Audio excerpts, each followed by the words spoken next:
सदियों पहले एक विशाल साम्राज्य था जहां राजाओं की गाथाएं इतिहास नहीं बल्कि भाग्य लिखती थी। पर हर शक्ति के पीछे एक रहस्य छिपा होता है और वह रहस्य आज फिर जागने वाला है। रानी मीरा अपने कक्ष में अकेली बैठी थी। सामने खुला था एक प्राचीन ग्रंथ। दीपक की लौ दीवार पर अजीब चिन्ह बना रही थी, जैसे कोई अदृश्य शक्ति वहां मौजूद हो। रानी मीरा धीमे स्वर में बोली, अगर सिंहासन बोल उठा है तो श्राप जाग गया है। वह भविष्यवाणी जो साम्राज्य के विनाश की चेतावनी देती थी, अब मात्र शब्द नहीं, वास्तविकता बनने जा रही थी। महल के गलियारे में मंत्री राघव धीरे धीरे चलता है। उसके हाथ में एक पुरानी तख्ती है जिस पर वही चिन्ह बने हैं जो रानी ने देखे थे।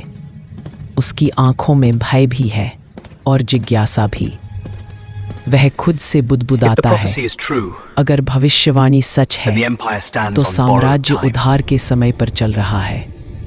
राघव जानता है कुछ बहुत पुराना और बहुत खतरनाक फिर लौट आया है। रात का सन्नाटा। राजकुमार वीर महल के पुस्तकालय में छिप कर आता है। वह दीवार पर हाथ रखता है और दीवार खुल जाती है।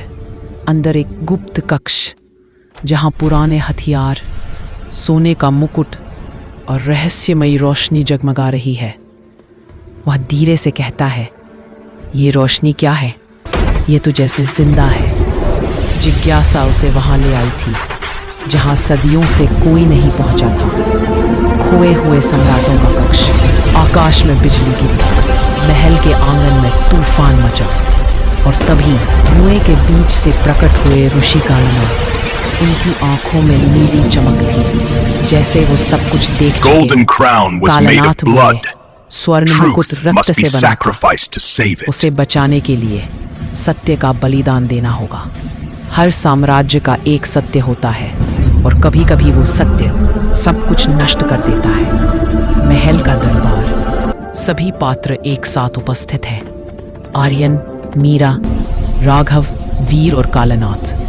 सिंहासन चमकने लगा, जमीन से छायाएं उठी और पुराने राजाओं की आत्माएं आकार लेने लगी। और इस तरह साम्राज्य की असली कहानी शुरू हुई।